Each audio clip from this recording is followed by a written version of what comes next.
Chapter 45, Part 1. Vivian sat on the Adirondack chair behind her house in her coat, stared out into her winter garden, and felt wretched. After years of being with no one, there had suddenly been someone there for her, and now it was back to nothing again.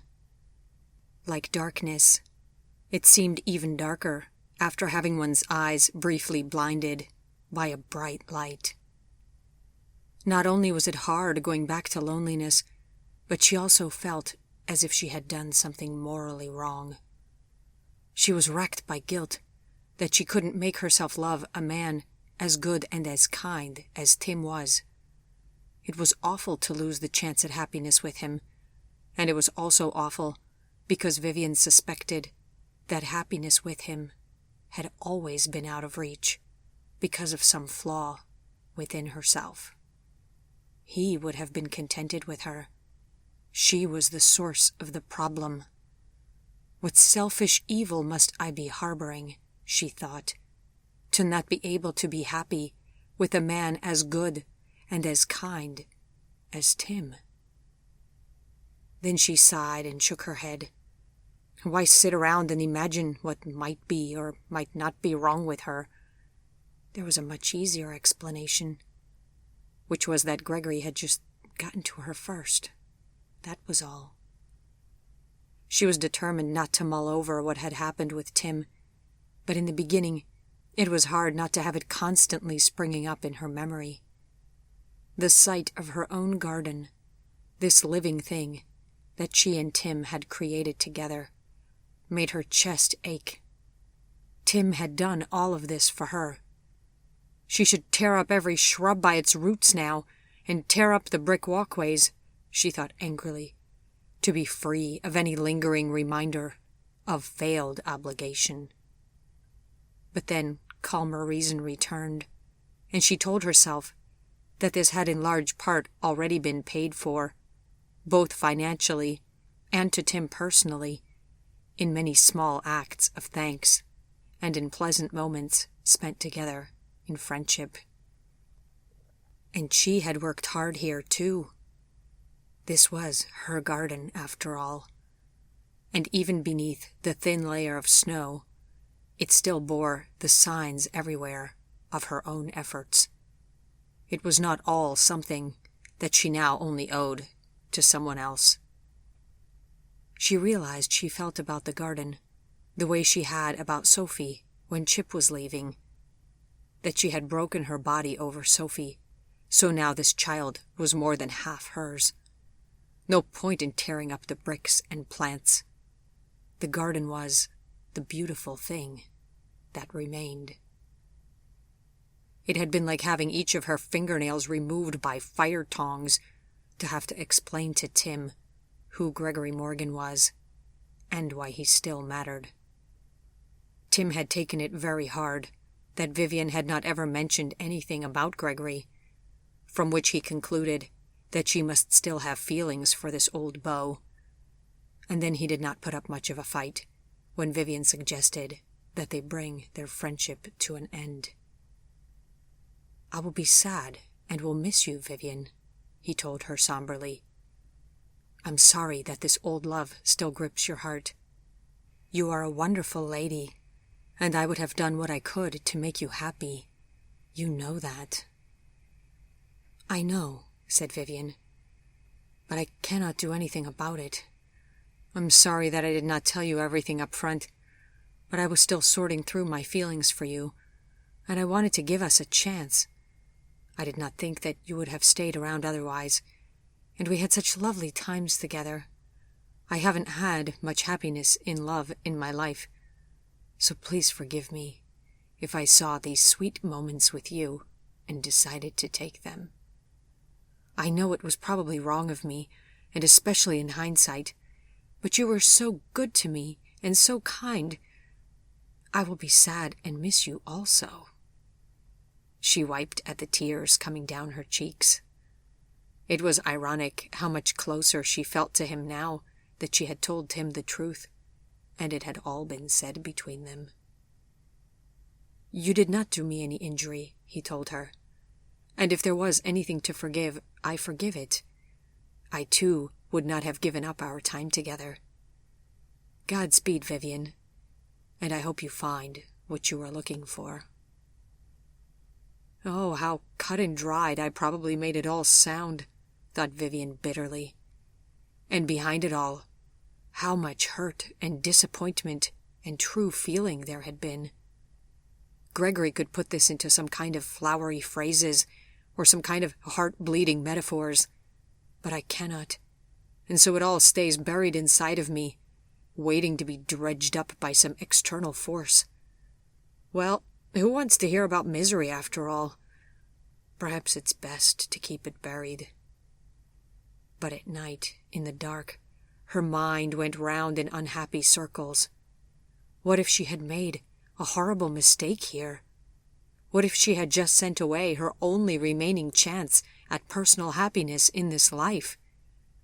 Was this the state of mind that her mother was in all of those years ago, when she entertained worthless trash like Mr. Bosco and hoped for a marriage proposal just to not end up alone? Well, at least Vivian was not impoverished, and nor was she likely to be. I never need stoop that low, she thought. And as for Gregory, the fortune-teller had said that Vivian would see Gregory again, but she had not said under what circumstances. Perhaps he would be just a face in the crowd. Perhaps he would be on the arm of another woman, a young and beautiful woman. Oh, a better fate then to marry a Mr. Bosco than to have to see that. Unusually for her, grim thoughts like this kept going around and around in her mind. If it hadn't been for little Daniel and her flower shop, Vivian might have strongly considered drowning herself in Bantam Lake.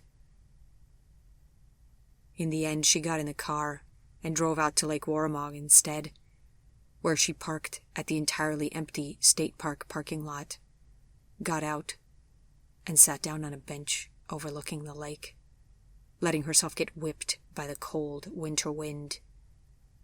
Her mind seemed somehow clearer here than at Bantam Lake, and she wondered why that was. The wind seemed different. She sat there looking at the lake's surface, frozen and covered with snow, and she wondered if that was what her heart was like, a frozen lake, its depths dark and murky now, like the depths of the sea, where only the anglerfish still moved, blinding himself in occasional, confusing bursts of light. Back in the car, she wrote her short, annual letter to Gregory, which she, of course, had nowhere to send, and which she then stuffed in her pocket before driving off to visit her mother's grave, and then hurrying home to feed Whiskey his dinner. Then she had to get ready for a garden club board meeting, remembering her mental note to bring a small bouquet to decorate the meeting table. After a few months, she decided that she could not wallow in misery any longer. What was the point, after all? The joy in her life was in her flower shop, in little Daniel, in her little gray cat, and in her house and the garden of her dreams. That had to be enough. She made more trips to New York City, catching performances of the symphony, and also going to the ballet for really the first time. She loved the ballet, she discovered. Spring arrived, and she went on with her work in her garden, flinching only occasionally as she saw the various traces of Tim's handiwork in its beauty. About once every 2 months or so, she went to Greenwich to visit with John Mackey. The two of them discussed business matters, such as who Vivian should hire to help her file her taxes this year, and even how the proposed new fundraising fund for the garden club should best be set up. And then they went out to lunch in the restaurant down the street from the law office. Speaking to him was easy, like having a younger brother perhaps, and at lunch they fell into reminiscences about New Orleans. Telling him about Gregory had made it possible for her to feel that she could open up more, although they never spoke of Gregory again, once the matters of her will and estate had been arranged for. It made Vivian realize how much effort it took to hold back a secret, and how much of a barrier this secretiveness put up between herself and others. It seemed somehow consoling just to be with someone who knew of Gregory Morgan's strange existence, whether he actually believed in it or not. In the deafening silence of her solitary evenings and weekends, when no good soap operas were on television anyways, Vivian began at last to seriously make her way through Gregory's journal. It was impossible to read without a box of tissues at the ready. Gregory's impassioned and adoring view of the past was impossible to resist. But even when he was describing happy memories, it only made the contrast with Vivian's present circumstances more painful. "I have asked your mother if I might come to court you," he had written, "and she has given me permission to place this question before you. Now we have come to a strange point, you and I, where you hold all the power in the situation. If you say no and send me away, then what recourse would I have? I'm terrified that you will say no, or that you will demand to have more questions answered before saying yes. I want to sweep you into my arms and tell you how much I love you, but that would only make matters worse when I then fail your expectations of me. I should not have asked this of your mother, but the goal of being alone with you has suddenly overridden all of my better sense. I do not know what the ramifications will be, but I know that I could not live with the regret if I did not at least try for more of these private moments with you. Would you ever understand this?" I may not have understood it then, thought Vivian bitterly, but I certainly understand it very well now, having just done something regrettable myself. She went to bed with her eyes full of tears, but then that night she dreamed of his first real declaration of love that Gregory had ever given her, on the dark street outside of the Roosevelt Hotel, on the night of the historic costume ball. And when she woke up, she spoke his name into the dark, without even realizing that she was doing it. The sound of herself speaking jarred her fully awake.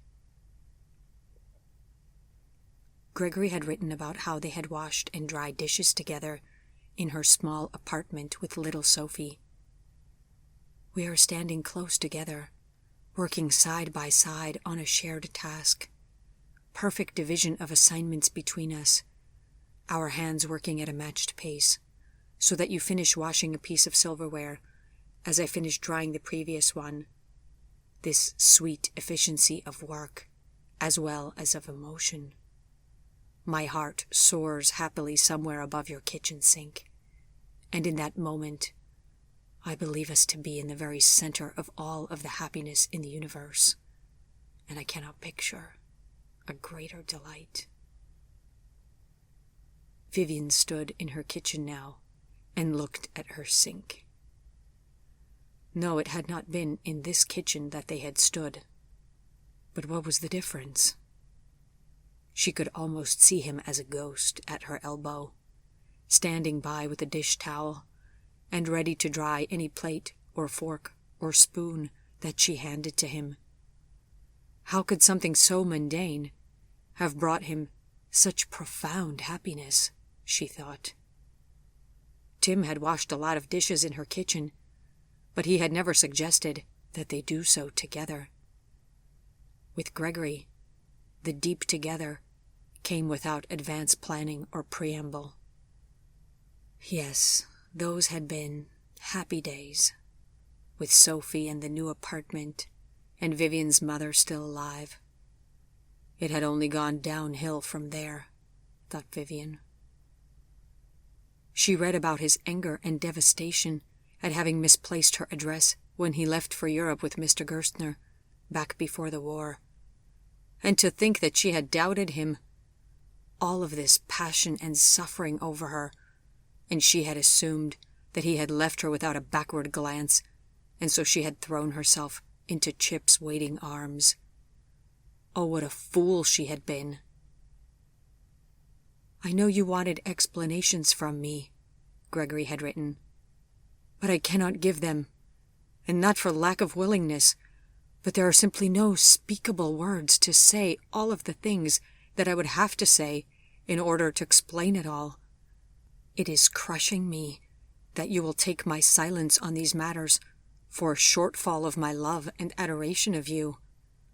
It is in part the love that forces me to remain silent, and not that the love is not great enough to bring the full truth forward. Oh, what other lover ever had it so difficult?" By the time Vivian came to the section where Gregory had written about their night together, she was readily sobbing at every other page, and the recent onset of new changes in her hormonal balance only further exacerbated the readiness of her tears. It didn't matter. Gregory had written of Vivian in a way that no woman could read about and not weep. "I don't remember any of the other women, but I swear, even with my memory such as it is, I remember every inch of your soft, warm, and perfect flesh. Oh, but your extreme beauty, my love. There has never been another star as radiant in the entire firmament of the sky, and to have been able to worship you like this, even once, has altered my view of what is possible in this life, and what a miraculous blessing looks like. My heart races at the mere memory of it, even now, and I am so thankful to you that you insisted on this experience that I, fool that I often am, felt would exceed what I could give you. I will say it 1,000 times. My goddess, you were right and I was wrong, and I am overjoyed to have been proven so thoroughly and so sweetly incorrect." Vivian was uncomfortable to be put on such a pedestal and to be so idealized. No one could possibly be as great as Gregory made her out to be in his writings, and certainly not now, not anymore, after all of these years had passed. Thank God we had that night, she thought, because it certainly has all gone downhill with my body since then. He had written of their first kiss in similarly rapturous prose, and she read in awe how he struggled in the printed word to express the full magnitude of that experience. How to explain this sense of belonging, of returning to a never-before-visited land? All those times when I thought of how I wished to live inside of your chest and beneath your ribs, I never imagined that it could be something that I could experience in this life with you. You took my entire being away and into paradise, and I followed you with fear and with passionate trembling. I sit here and think now of that other moment, that unkissed kiss that we began approaching together in your apartment with Chip, just before you left for New York. The air was zinging with the striving of our lips and our hearts to reach each other, and I still cannot comprehend how it was possible that I did not give in. You had recently been married, and I really did want to respect that, and who knows, perhaps my inner reserves of decency are deeper than either of us may have thought. I only know that if our lips had but touched in that moment, we would have ended up in this same paradise. Of that I have no doubt, and as you also said later, it would have changed everything. I would never have left your side again, husband pounding down the door or no. You would have left that room with me, and I would have taken you as far away as I would have had to keep you safe and to keep you in my arms. So we have experienced at different times the life-changing magic of a single kiss, and at another time, the bitter fruits of a single kiss's absence. Oh, I also still think of that unkissed kiss, thought Vivian. But without Chip, there would have been no Sophie, and now without Sophie, there would be no little Daniel. In fact, with Gregory, there would have been no little ones at all. What was that worth in her life, and in the fate of the greater world? The longer one lived, the further the tendrils of consequence reached, and the harder it was to imagine things having turned out any other way. We could spend all of our thoughts trying to reimagine the past, thought Vivian. But what would be the point in that? Things turned out as they did, and that was all there was to it. After Vivian had read Gregory's entire journal, an awful kind of misery gripped her. She had wanted to have the comfort of all of those memories, but now they were suddenly stuck everywhere about her like ghosts, and she had the impression of having perhaps polluted this new part of her life with all of the anguish that she had sought to flee when she had sold her old apartment in Queens. At first, she went back to the happier parts of his journal and reread them in an attempt to banish the sadness. But then she realized that it was counterproductive. She couldn't live her life on pause and wait for him. She also couldn't forget or replace him. And she couldn't just keep reading about the past over and over again, night after night. She needed to keep moving forward somehow. Would she ever see him again? What if he had gone to Vietnam and actually died there? He could die, couldn't he? Anastasia had, she remembered him telling her. The fortune teller had told her that she would see him again, though, and in the end, Psyche and Eros had been reunited. But as time passed, Vivian began to identify Gregory more and more in her mind as a spiritual kind of partner, rather than as a living entity in this world. She made her peace somehow with being loyal to a ghost, and rather than read about what they had once said or done together, she moved through her house now, with the sense of him in it with her. Tim's receding memory making room for him, Gregory's newly strengthened ghost expanded its presence in her world. She would sit out on the porch in one of the 2 rocking chairs that had come with the house, and she would let her mind fill the other chair with Gregory, so that the 2 of them looked out into the street together. In her kitchen, the chair across from hers, she came to think of as his chair. The armchair was his, while she sat on the sofa. In the garden, he now took complete possession of the Adirondack chair that had, of late, been Tim's favorite place to sit. And of course, she could never wash or dry dishes again without thinking of Gregory beside her and his hands working alongside hers to finish the task. At the store, she was busy almost without cease during the days now, but in her house, a tolerant and soft silence descended upon her heart. Even the wild chaos of Mother's Day did not rattle her too badly this time, and her business did better than ever.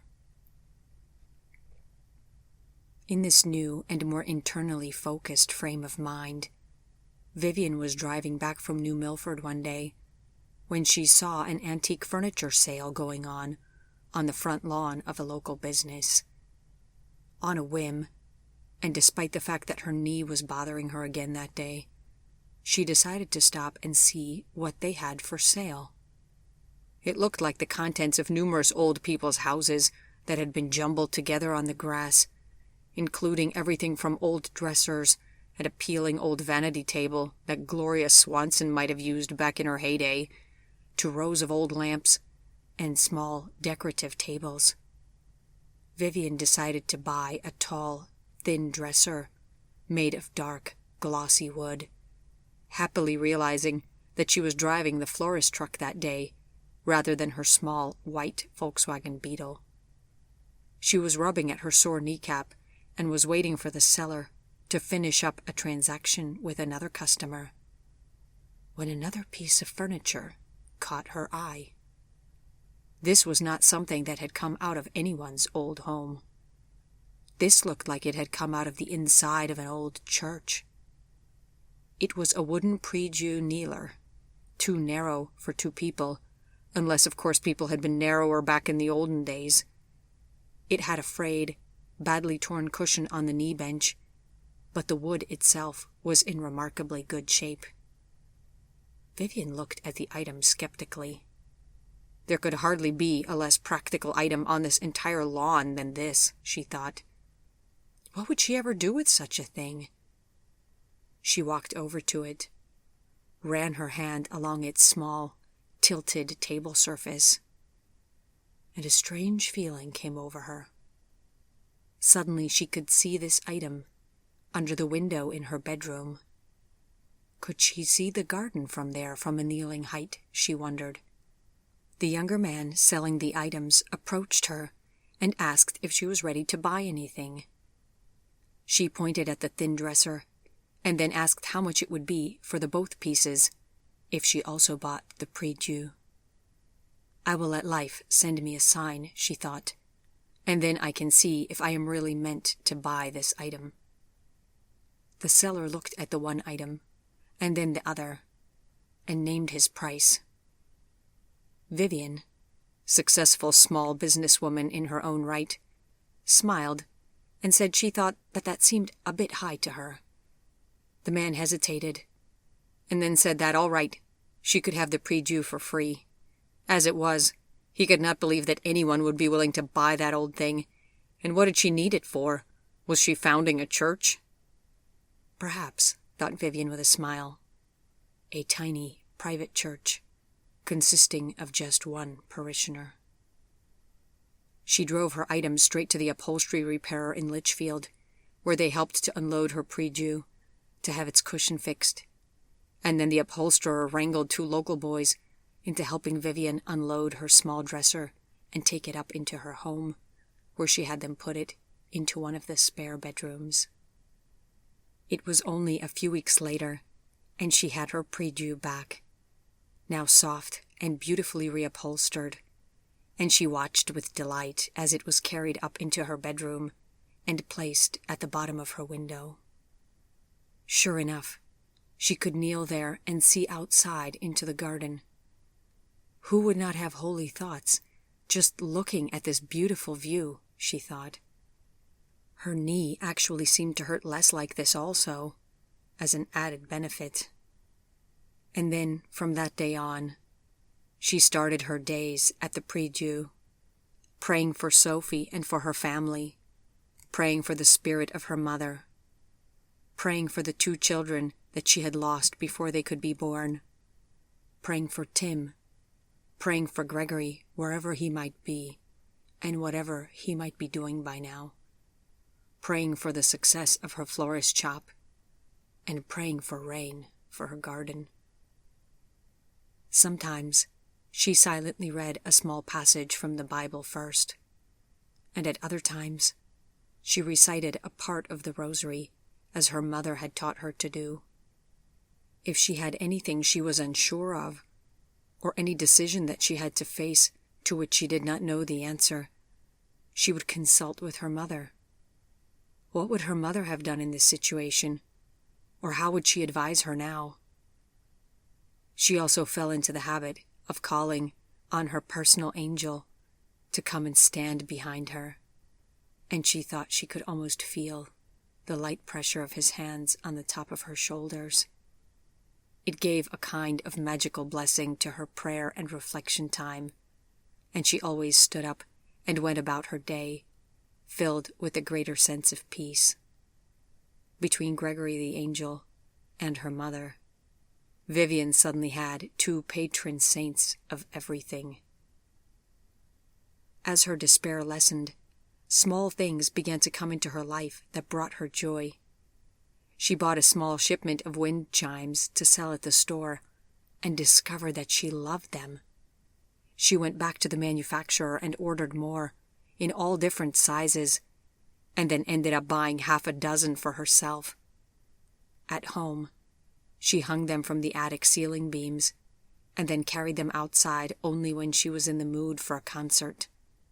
Then, she would select a particular blend of small, medium, and low-sounding large chimes and hang them out in the trees on a breezy day so that she could enjoy their unpredictable and always unique music while she gardened. The tinkling and ringing of small bells made it feel like having fairies in the garden, and even whiskey seemed to care for them. She took the smallest of the chimes and hung it in her bedroom, where it sometimes added to her morning reflection time in the quiet moments of the early day. The spring grew warmer, and one Saturday, Vivian found herself outside washing the windows on the front of her house when she reached her arms up, and her blouse tore down the back with a loud rending sound. It was her housework blouse of choice, the one with the square buttons that she had once sewn for herself, and that was tied up with a million memories of Gregory. She put down the sponge, went inside, took it off, and quickly assessed the situation. This was far beyond any possible repairs this time. After so many decades of use and of mending, the fabric had just melted away. Well, the practical thing would be to save it for use as a dust rag, she thought with a sigh, never admitting to herself that she really just did not want to part with it. Clinging was unjustifiably maudlin. Recycling was admirable. That evening, she cut the square buttons off of the fabric and then put them in the glass jar where she stored loose buttons. The sight of the jar always made her think of Gregory's wooden button box and how it had once taunted her with its mystery before he told Vivian his story, before the truth became apparent of how one man came to have so many old buttons. And then she had the realization that she rarely thought of Gregory's strange nature anymore, that as she had come to love him more, his mysteries had come to matter less, so that now she hardly thought of his unusual characteristics at all. Either she no longer cared what they meant, or she knew what they meant, but it did not frighten her anymore or give her much pause. The idea that she had ever feared him or accused him of horrific acts against others seemed ludicrous to her now. Whatever he did or had to do, he was a good man, and he would have found some way to do it without becoming a cruel beast. I still have guilt in me that I ever tried to keep him from his nature, she thought. But I have no further demands on him to explain or deny anything. Why had it ever seemed like these strange but irrelevant things had mattered? Other than his inability to have children with Vivian, which he had openly admitted to her, they hadn't mattered. Not even then.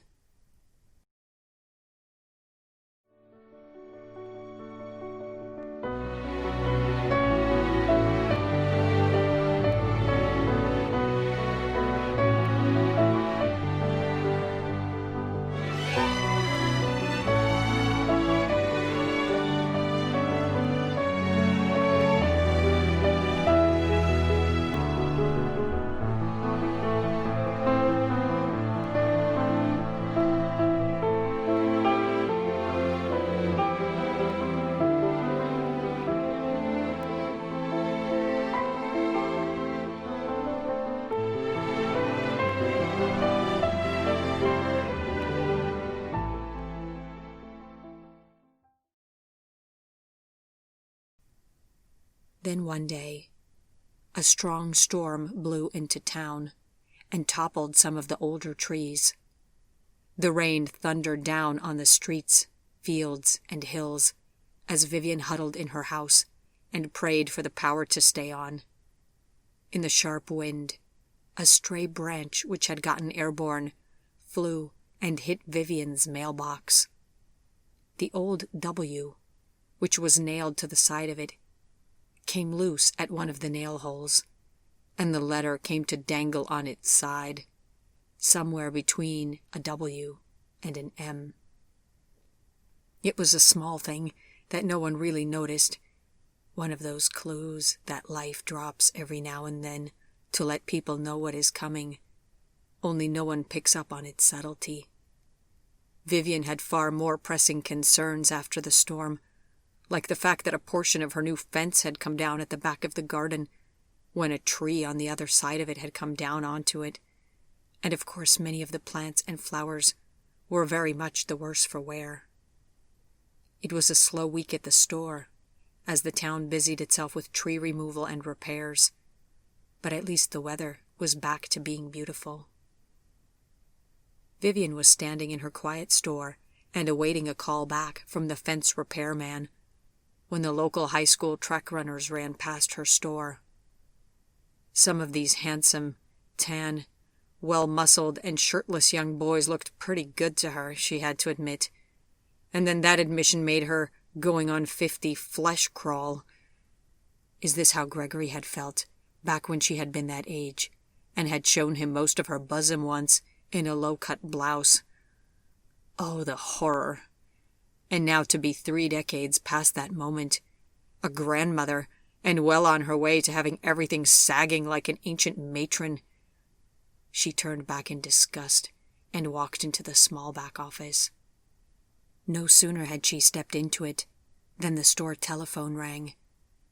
It wasn't the fence repairman. It was Sarah Linda Greavy. "Vivian, I am so sorry to trouble you. I hope you have weathered the storm all right over there," said Sarah Linda. "Yes, not too bad. And you?" asked Vivian. "It is all right. We will probably need a new garden shed, since the roof has taken some damage on this one, but otherwise nothing to complain of." "We have a problem, though, in the garden club," continued Sarah Linda. "You know Babs Hackwell?" "You mean Barbara, our incoming new president this fall?" asked Vivian. "You mean our former incoming new president for this fall," said Sarah Linda ominously. "She's moving to Arizona.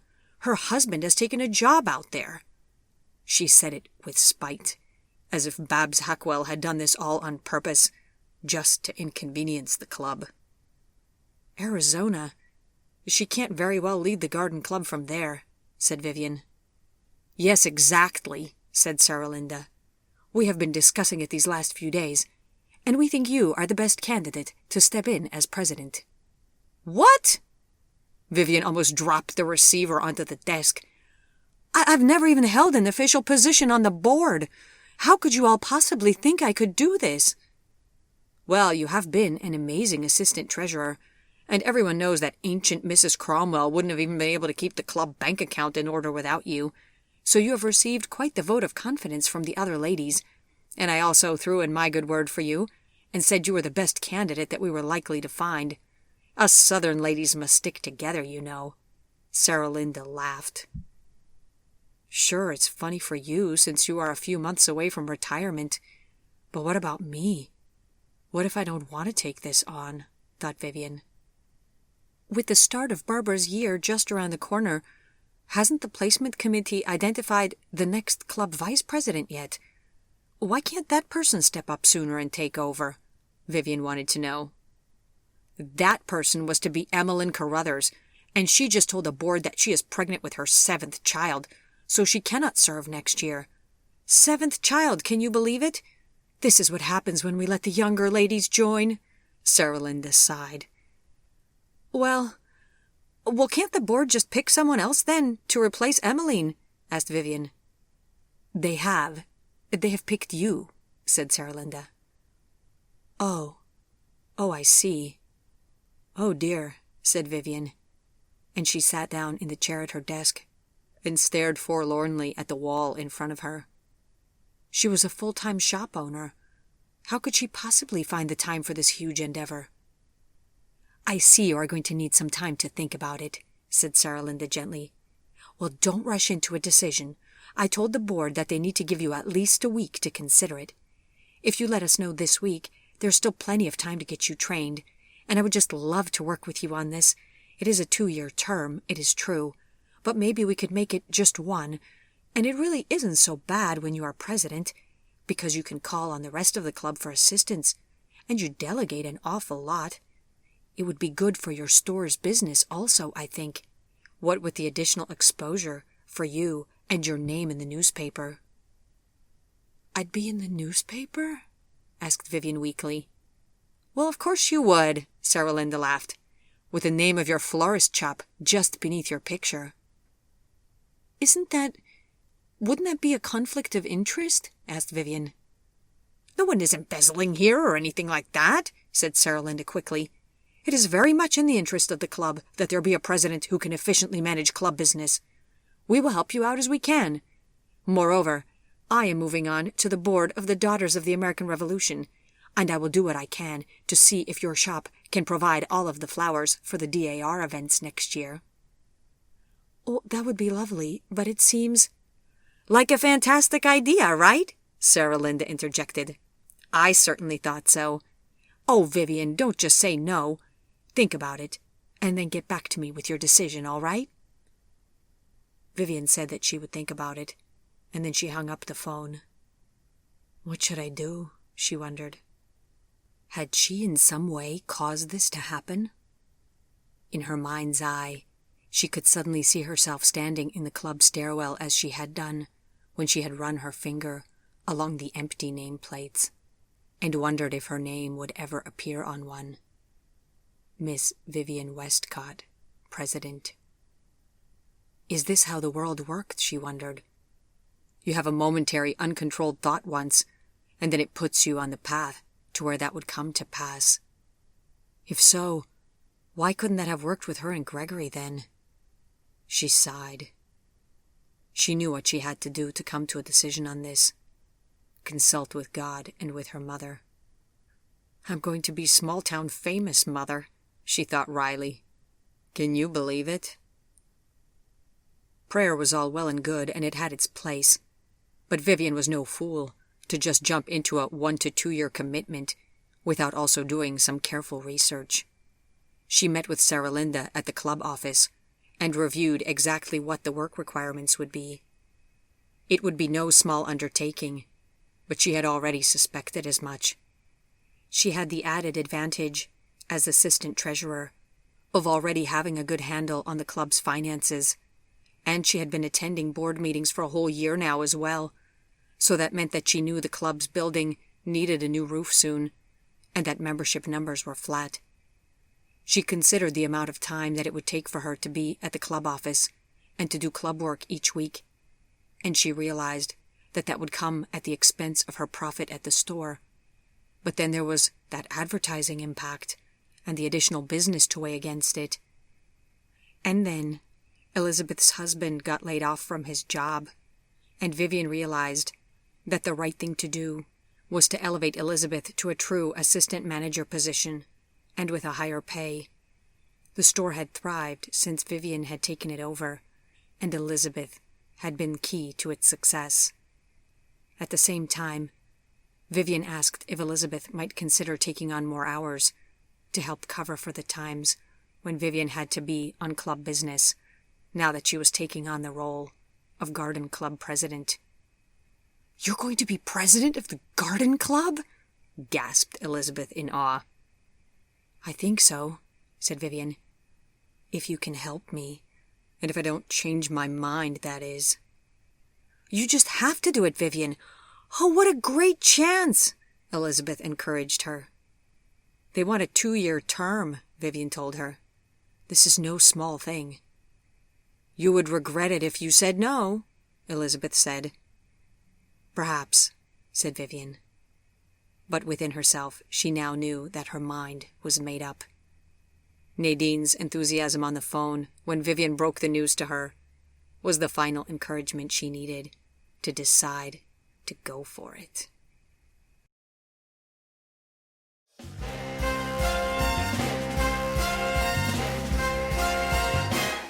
Hear my voice where you are. Take a train, steal a car, hop a freight, travel star, come back to me. Catch a plane, catch a breeze, on your hands, on your knees.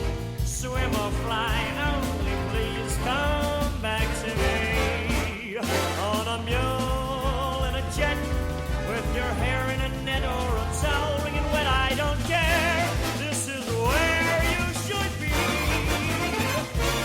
From the hills, from the shore, ride the wind to my door.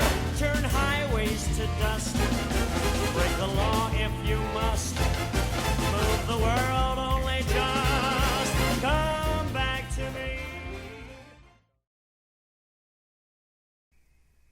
Summer rushed past with the speed of a bullet train, and before Vivian could catch another breath, it was mid-August. Another wedding season had come and gone, and Vivian's veils, with hand-sewn live flowers on them, had become so much in demand that she could not keep up with the orders. She trained 2 seasonal assistants to help her make more of them. Her geographically most distant bride now came all the way from Hartford. The store had 3 months of record-breaking sales. Now, near summer's end, Vivian felt exhausted. She had just put in a late night at the club office with Sarah Linda, who was having a stress breakdown over the fact that 2 of her committee chairwomen were feuding. The special statewide Best Garden competition had been won by some rustic villagers outside of New London. She had had pewter wine bottle coasters engraved as gifts for her outgoing board members, and the idiot engraver had misspelled Litchfield on each and every last one of the coasters. Last but not least, the annual dinner event was only 3 weeks away, but Sarah Linda said she had made no headway thus far on her outgoing president's speech. Vivian calmly told her to take it easy, that none of this was all that bad. But then Sarah Linda pointed out that Vivian had exactly the same amount of time to come up with her incoming president's speech, and that made Vivian break out in a sweat.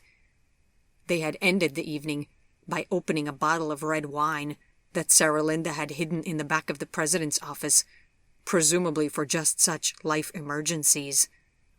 The wine helped to reduce their agitations, but it was a careful drive home in the dark after that, so that Vivian did not end up with her small car wrapped around a tree. Vivian parked the car, crunched up the gravel to her front steps, and let herself in. In the dim light of only a small lamp, whiskey gave her a bitter look. That was when she realized that she had not yet had dinner, and neither had he. That was probably also why the wine had gone straight to her head. She was not even club president yet, and her well-organized daily existence was already starting to unravel. "I'm sorry, Whiskey," she said, bending down to pet his small gray head. "I know you must be hungry. Hello, Gregory," she added to the ghostly shape sitting at her kitchen table. The alcohol making her feel comfortable to say out loud what usually would have remained a silent dialogue held only within her head. Today was a rough one. Back when Sarah Linda was telling me that the job of club president was not all that strenuous, she did not think to mention that she had bottles of wine hidden in the office for the moments when it all became too much to deal with. Oh, what have I gotten myself into? "You will do just fine," the ghostly Gregory told her, as he always did when she asked this question. "I need to write a speech. I totally forgot about that. I can't write speeches. That was always your department," she complained, as she got Whiskey's food in the bowl and went to change the water in his water bowl. "It will be fine. Don't worry," ghostly Gregory said to her. "Well, at least she began. But then the unexpected and loud sound of the telephone ringing on her kitchen wall made her jump. Who could that be? she asked out loud. She reached for the telephone and lifted it up off of its holder on the wall. "Hello?" she said. There was a pause. "Vivian, it's Gregory," said the voice on the other end of the line. "Oh, hello, Gregory," she said without thinking. And then in the next instant, her hand flew to her mouth in shock. How much wine had they actually drank with Sarah Linda? Surely it hadn't been the entire bottle. "Hello?" she asked again, much more timidly this time. "It's Gregory. Gregory Morgan," repeated the voice on the other end. I hope I'm not calling too late, but you did not answer earlier. Is this a good time?" His rich, perfect voice poured into her like water into parched, cracked earth, better than any ghostly voice that she could ever have imagined. Could this really be? She clutched desperately at the receiver, all but yanking the entire phone off of the kitchen wall. "I'm going to faint," she realized. She clawed her way to the nearest kitchen chair and fell into it, gasping, stretching the coiled telephone cable to an ill-advised length. "Vivian? Are you there?" he asked. Yes, Is it really you?" she asked. Hot tears were streaming down her face. It is really me," he said. "I know it has been many years since we last spoke, and maybe you don't want to speak to me even now, but, well, His voice trailed away. "So you didn't go and fight in this last war?" she whispered hoarsely. "No, I didn't," he said uncomfortably. "Oh, thank God," she breathed with relief. "I thought maybe you went." She hadn't realized until she said it exactly how worried about this she had been. "No," he said. "Look, I'm calling because... well, I suppose I'm hoping that we can forgive each other. Well, that you can forgive me." "Oh, I do forgive you," she said, crying hard. "Forgive me also." "Are you crying?" he asked gently. She wanted to stuff the telephone receiver into her head so that she could hear him even better. Oh, his incomparable voice.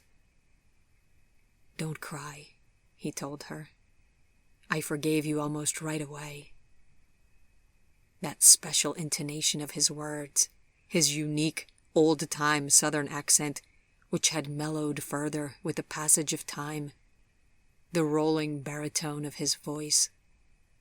And there was something else, too. "Are you all right? I'm sorry I startled you like this," he said. "I was hoping that I could come and see you, so that we could speak together." And then Vivian realized what that something else was. It was glorious, masculine youth. His voice rang full of it, resonant with the vibrant and seductive tones of a handsome and healthy young man. The ghostly Gregory who never changed was one thing, but to have to confront a 20-something-year-old man who had not changed at all while she became a grandmother, that was potentially horrific.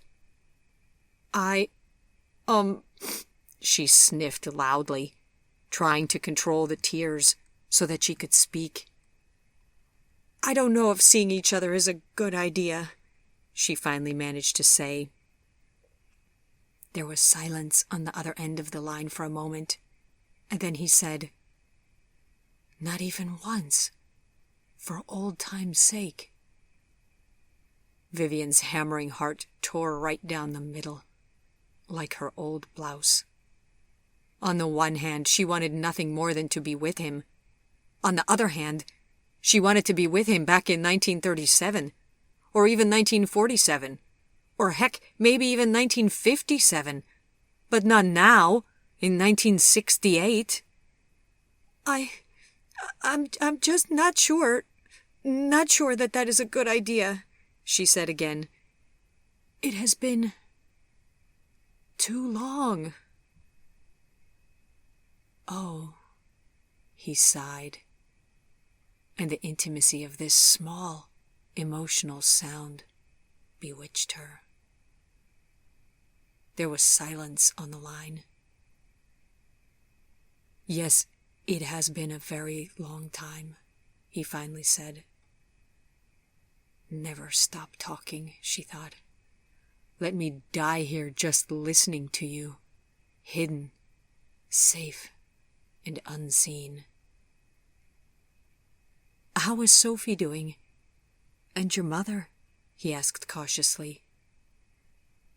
Sophie is well. She is married now. My mother died some years ago, said Vivian hollowly. Oh, my condolences, he said. It has been a long time.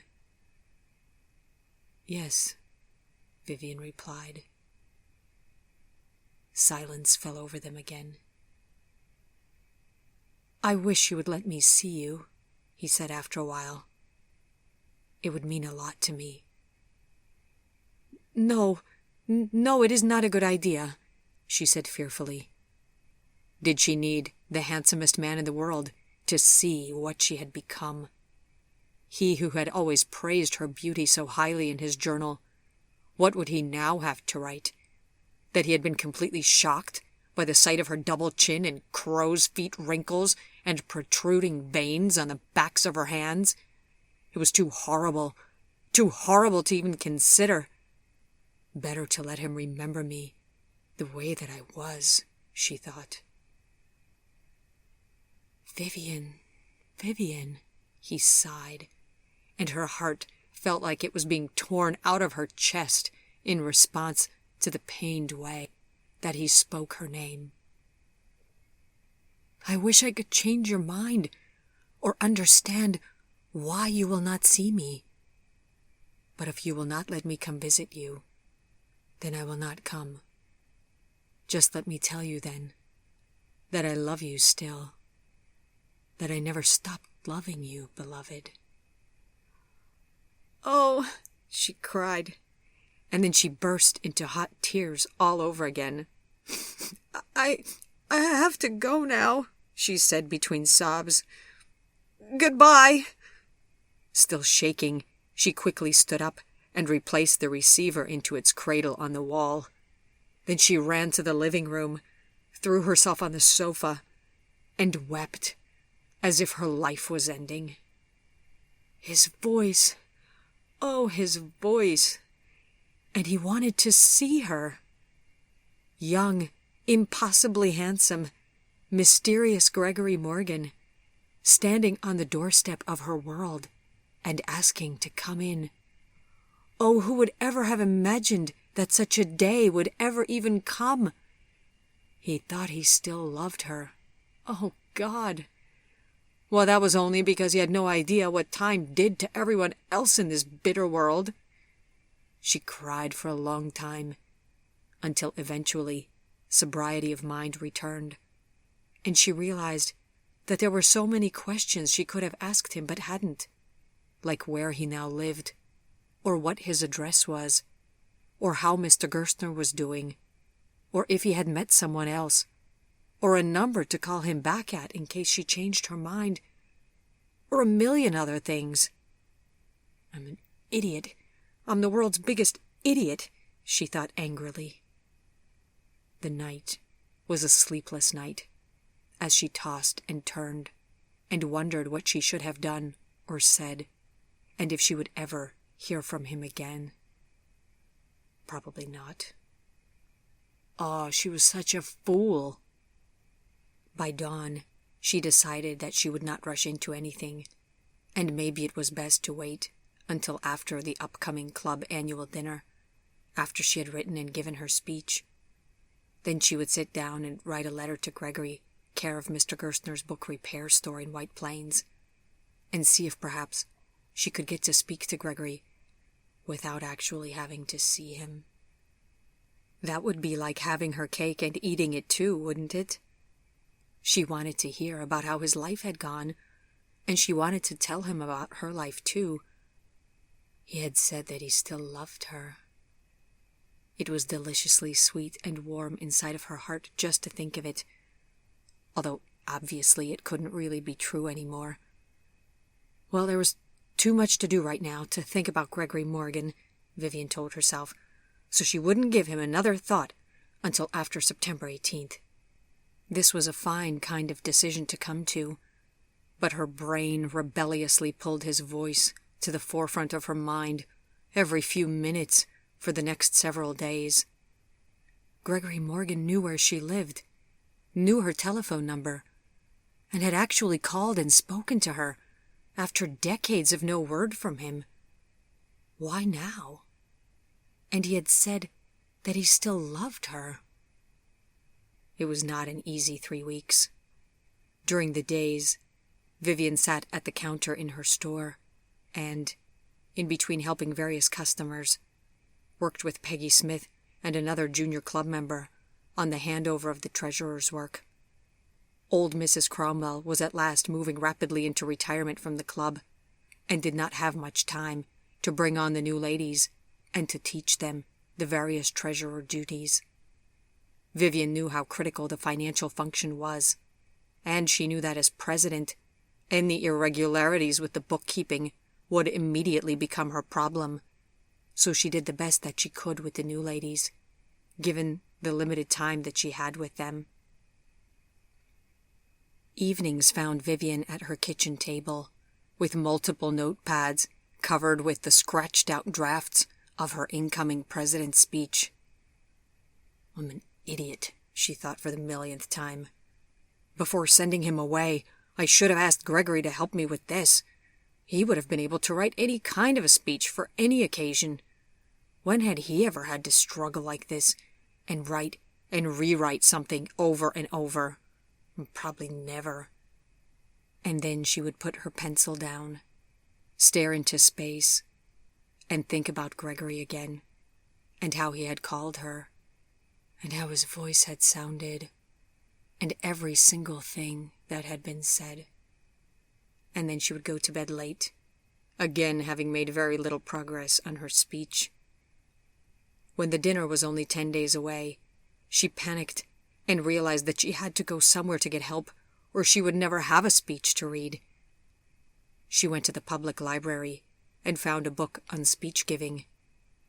The book suggested using famous quotes, so then she found a reference book of quotes and began to dig through for ones that she thought might serve the occasion. Was 27 quotes too many for a 5-minute speech? Who could tell her for sure? Oh, this is what comes of having pretended to be fancier than I am, she thought bitterly. She had never had much formal education after the age of 14, and now it showed. Now everyone would know it. Once she got to speak to Gregory again, she would leave out the details of any public humiliation she might have lived through at the annual club dinner. When the dinner was a mere 5 days away, Vivian became so frightened that she would have no speech at all to give, that she called John Mackey. She told him to name his price, that she would pay anything at all in order to avoid a public embarrassment at this dinner, and what would he charge to have someone in his office help her with her speech. He laughed, told her that if it didn't need to be too long, they could work on it over a 2-hour lunch, and that he would bring a young clerk with him to assist with any note-taking that was needed. Vivian sighed with relief and hung up the phone. The one area that she had confidently taken charge of was the making of her dress for the dinner. It was a simple dress with a large, bright floral print in the modern style, and she decided to wear a stylish suit jacket with 3/4 sleeves to top it off. The only disappointment was that it did not show off the purple necklace from Gregory to advantage, and so she chose instead to wear a larger-style artificial pearl necklace and earrings. Those made her look quite presidential, she thought. No one would look at her and think that her mother had ever salvaged dress fabric from a New Orleans dumpster to make her a dress. John Mackey took one look at Vivian's draft of her speech and shook his head. Sitting Bull and Cicero both? How many quotes are in here, did you say? He asked. About 27, I think. Why? Is that too many? Asked Vivian with concern. The attorney rubbed the bridge of his nose and sighed. Next time, please do come to me sooner, he told Vivian, before you have gone this far off track.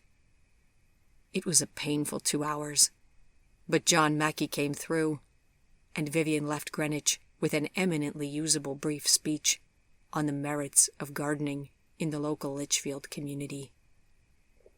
There were 3 quotes left, which both the attorney and the young clerk agreed was a reasonable number.